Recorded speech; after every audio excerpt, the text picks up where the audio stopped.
ओम गण गणपतये नमः। ओम गण गणपतये नमः। ओम गण गणपतये नमः।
राधा रमन करन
बाबा। खुश रहा बच्चा, खुश रहा।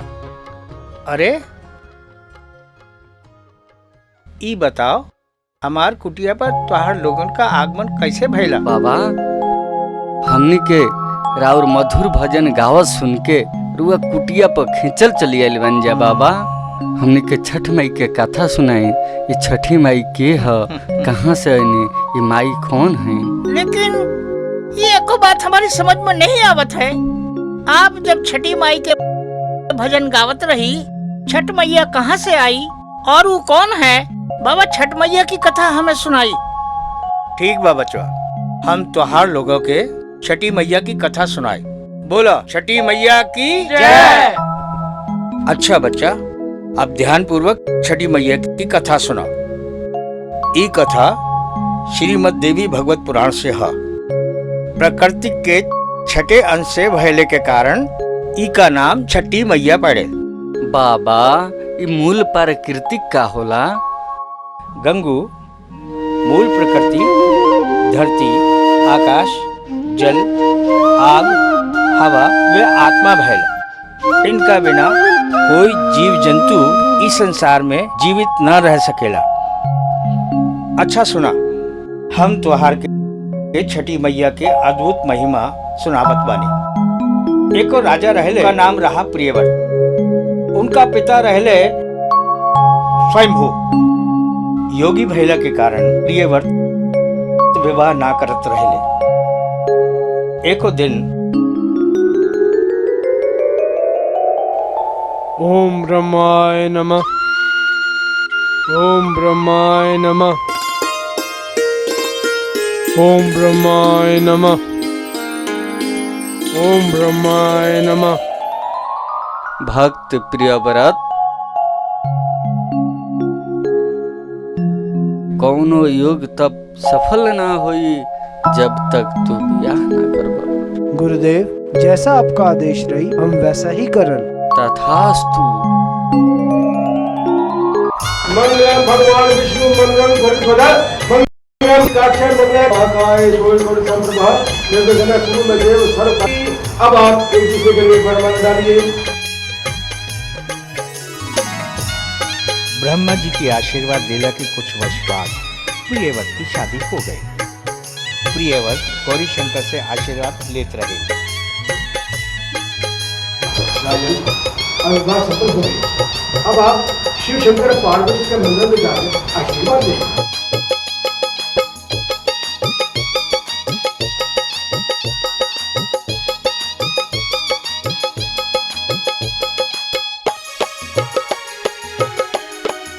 हे गौरी शंकर, हमका आशीर्वाद प्रदान करी। दोनों राजा रानी खुशी खुशी रहते रहे।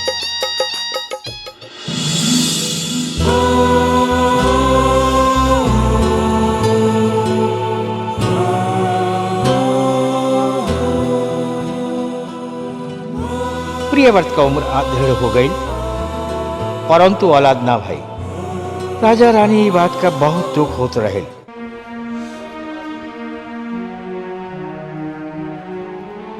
राजा की बहन निद्रा हरदम अपने भाभी का बुरा सोचत रही। जॉन जी किस्मत में नाक है, ओकरा हुई ना करी के चाहिए।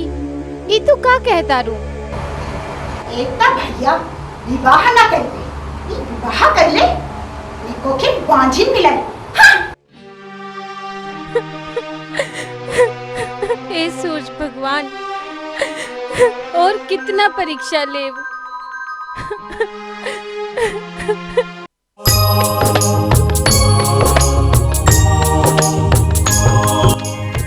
रानी अपना पुत्र के खातिर सूर्य देव से प्रार्थना करत रही।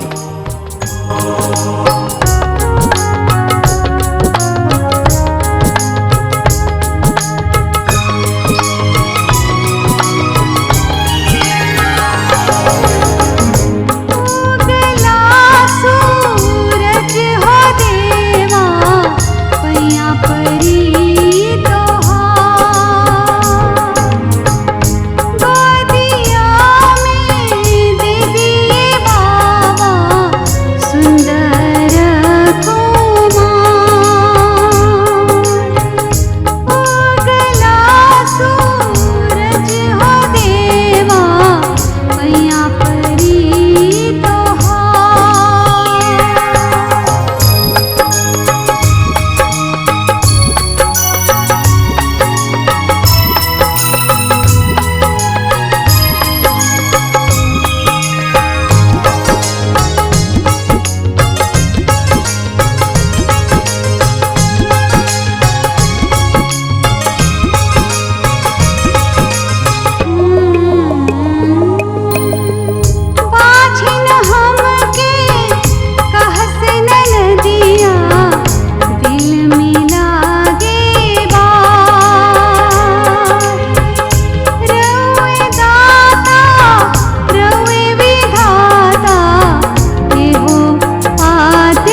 राजा भी कश्यप ऋषि के पास जात रहलेन।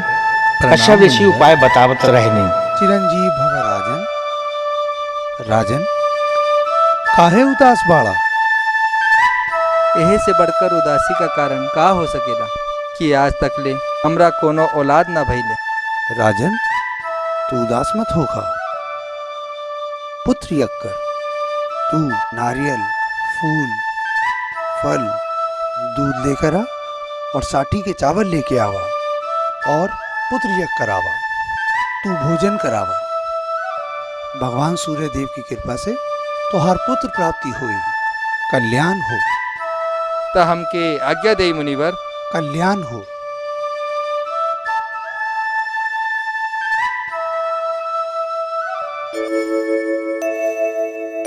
स्वाहा स्वाहा ओम समर्पणि पूर्णाभ्याम स्वाहा स्वाहा ओम समर्पणि पूर्णाभ्याम स्वाहा स्वाहा ओम समर्पणि पूर्णाभ्याम स्वाहा स्वाहा।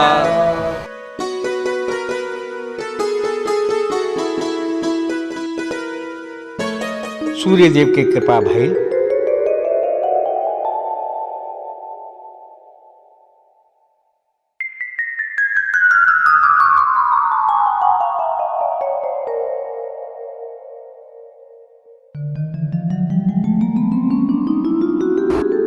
राजन ईला प्रसाद 11 बच्चन का भोजन कराइले के बाद इनमें से रानी को भी दे दिए। तोहार कल्याण हो जाए, तोहार पुत्र की प्राप्ति हो जाए। जैसा न आज्ञा मुनिवर। रानी चला चले। अच्छा मुनिवर हमें आज्ञा दी। कल्याण भवा। ओम सूर्याय नमः।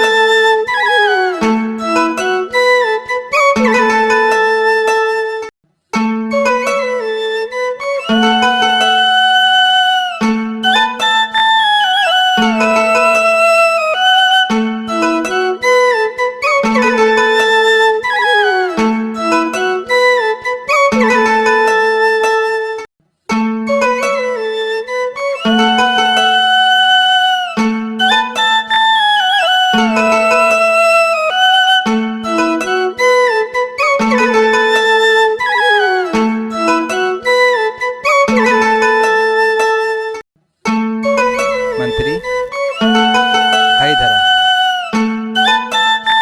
जय हो सूर्य देवता।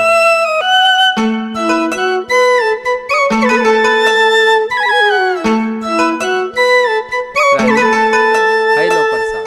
सूर्य देव का कृपा होई तो जरूर तहार गोद भर जाई।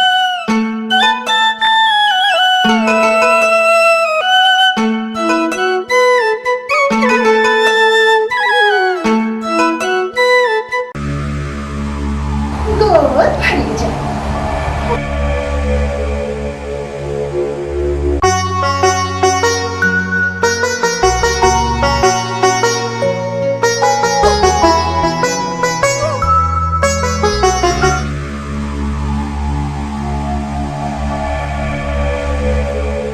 बबुआ खिलाई दे, बबुआ खिलाई दे। ई घी गिराए देखत बा बबुआ कैसे खिलावत।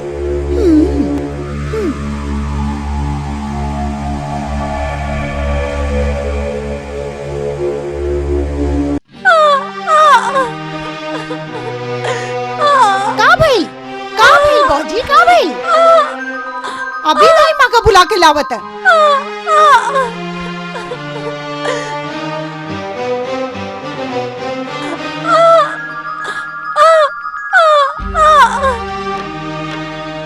दाईमा दाईमा का बात हो गई? जल्दी चला, भौजी के पेट में दर्द होता। चली चली चली।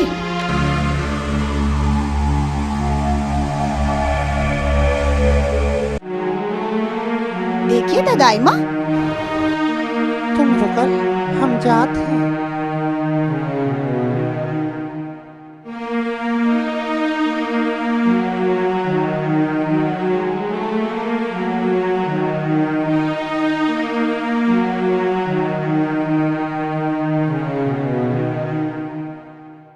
का भइल दाई माँ? रानी के मरल बच्चा पैदा होइले। हाँ सच्ची? हाँ अब मजा आई।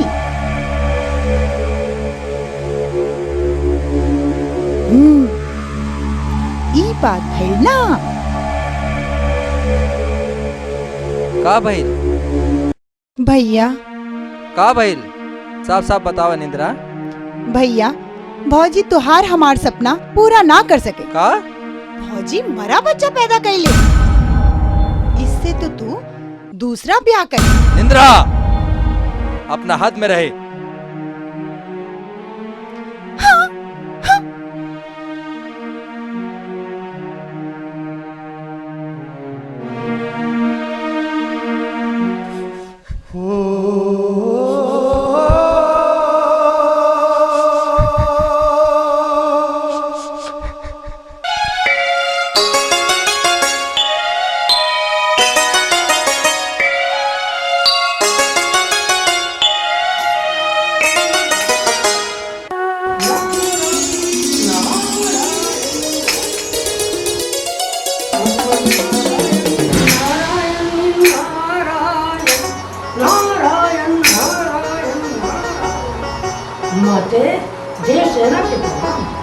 चिरंजीवी भव।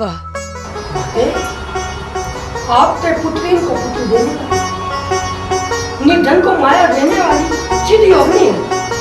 फिर काहे पटना चढ़कर एक पुरुष अपने बच्चा को सीने से लगाए हाहाकार करता। देव ऋषि नारद, हम हमेशा से पृथ्वी पर यही खातिर जात बानी कि यहाँ के प्रत्येक मनुष्य के सुख दुख व दर्द में साथ दे सके।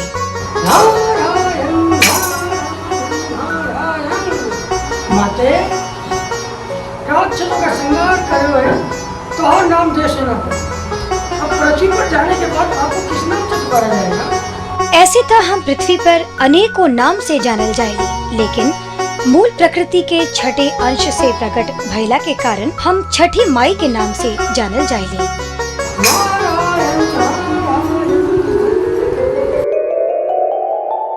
नारायण नारायण, वो छठी मैया की जय।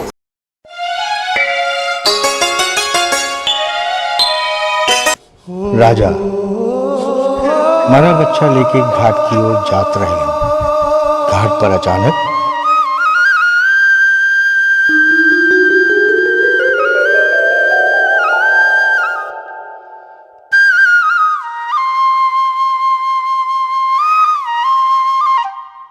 प्रणाम देवी। सूरज के समान तोहार चमकत मुखड़ा मन में स्नेह और ममता लेहल। ऐसा लागत था सब देविया में महान देवी रहुए है। कौन है देवी आप? राजन, हम ब्रह्मा जी के मानस कन्या हैं। हम जगत पर शासन करे वाली देव सेना भी हैं। विधाता ने हमका उत्पन्न करके स्वामी कार्तिक के हाथ में सौंप दिहले बानी। हमरा के स्कंद के पतिव्रता नारी के गौरव भी प्राप्त भइल बा। हम प्रकृति के छठे अंश से प्रकट भइला के कारण ही विश्व में छठी मैया के नाम से जानल जाइले।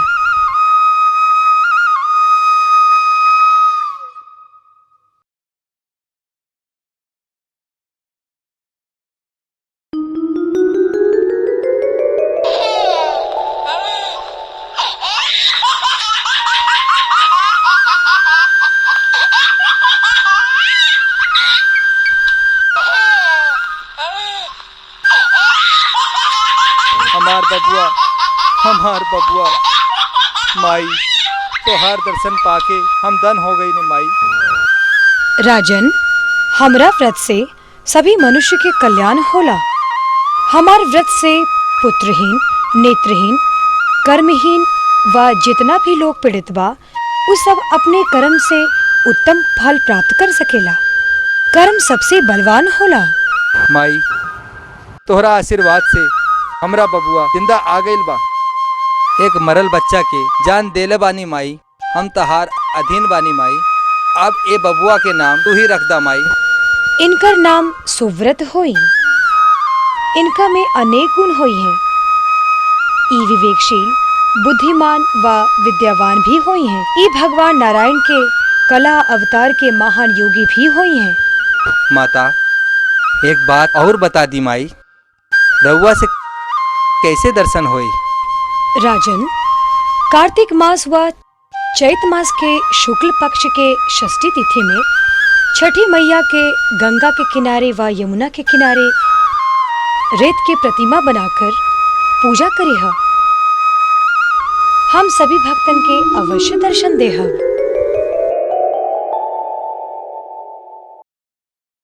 बोलो छठी मैया की, बोलो छठी मैया की, बोलो छठी मैया की, बोलो छठी मैया की।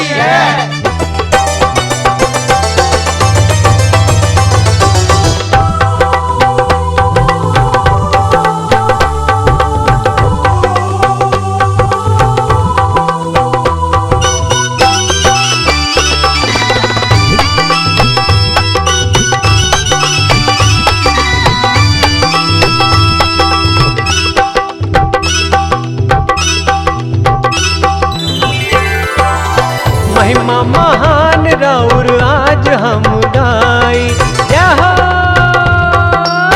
महिमा महान राउर आज हम गाई, महिमा महान राउर आज हम गाई। हमार छठी माई, हमार छठी माई, हमार छठी माई, हमार छठी माई। जय हो छठी माई, रउवे चरनिया में सिर बनवाई, रउवे चरनिया में सिर बनवाई। हमार छठी माई, हमार छठी माई, हमार छठी माई, हमार छठी माई।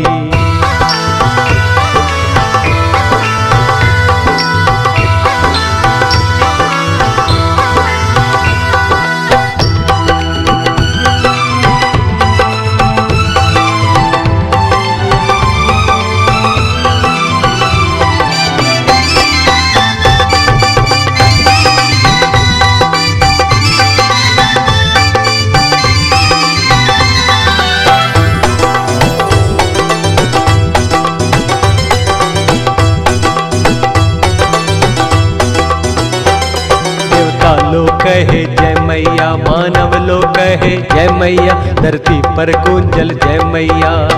गुंज गईले तीन लोक प्रकट भैली माई, गुंज गईले तीन लोक प्रकट भैली माई। जय जय जय जय जय हो हमार छठी माई, हमार छठी माई। ओ जय हो छठी माई, हाँ जय हो छठी माई।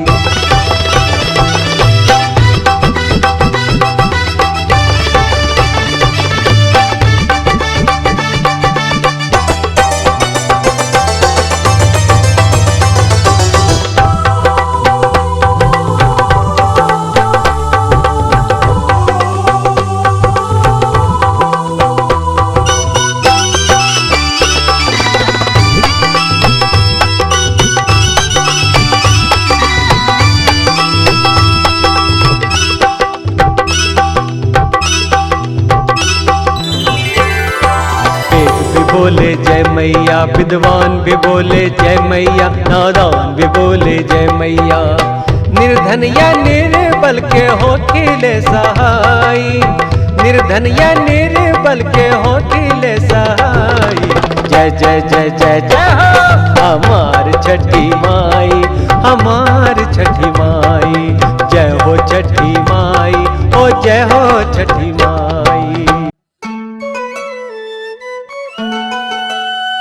छठ माई का कृपा अपार बा, छठ माई का कृपा से खेलत बबुआ हमार बा। कार्तिक मास का महीना आ गईल बा। मंत्री जी, सारा राज्य में ऐलान करा दा कि सभी लोग गंगा के घाट पर जाके माई छठ के पूजा करी हैं और प्रसाद ली हैं। मुनादी करा दा। मंत्री जी। जो आज्ञा महाराज।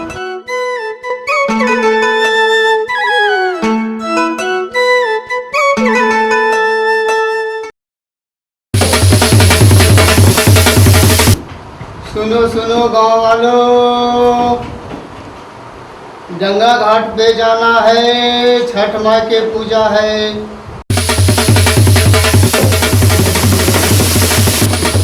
सुनो सुनो गाँव वालों, छठ माँ के पूजा है, गंगा घाट पे जाना है।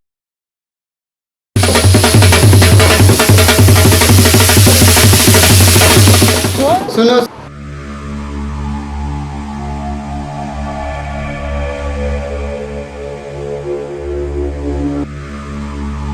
अरे ननद जी ई का खाता रो?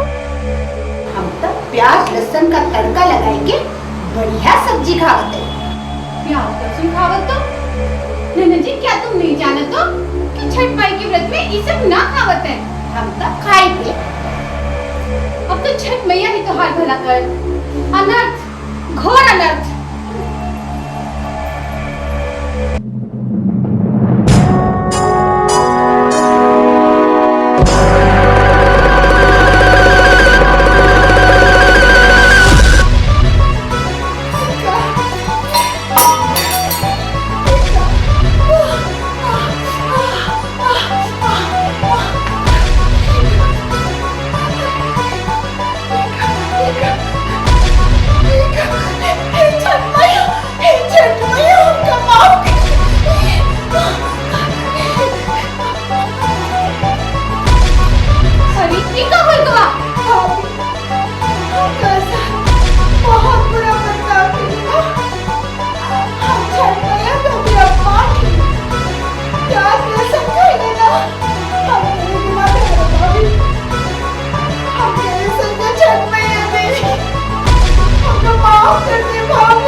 यही ला प्रसाद, बच्चन में बांट दो।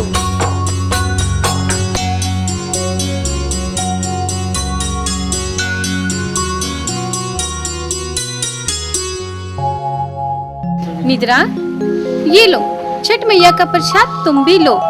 देखना छठ मैया की कृपा से तुम्हारे सब रोग दूर हो जाएंगे।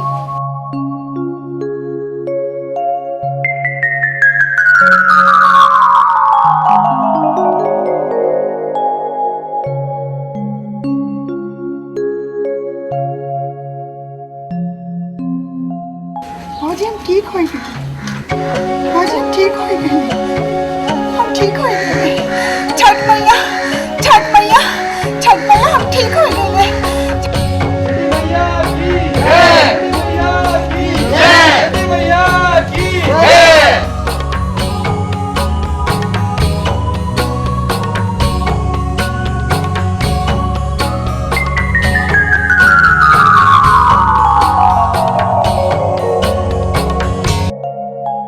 बच्चा, ई रहा छठ माई का महिमा और उनका कथा। बोला छठ माई की जय। जय छठ माई। आपको ये हमारी फिल्म कैसी लगी? हम अपनी इस फिल्म के बारे में आपसे 3 सवाल पूछने जा रहे हैं। जो भी इन तीनों सवालों का सही जवाब देगा उसे हम अपनी आगामी फिल्म में चांस देंगे, यानी कि ब्रेक देंगे। तो हमारे ये तीनों सवाल इस प्रकार हैं। पहला सवाल, इस फिल्म में गंगा मैया के दर्शन कितनी बार हुए? और दूसरा सवाल है मेरा, छठ माई ने कोप दृष्टि किस पर डाली, उस पात्र का नाम बताएं। और मेरा तीसरा सवाल है, सूर्य देवता को कितनी बार फिल्म में दिखाया? लकी ड्रॉ द्वारा 3 विजेताओं के नाम निकाले जाएंगे जो कि हमारी आगामी फिल्म में हमारे साथ काम करेंगे। धन्यवाद, नमस्कार।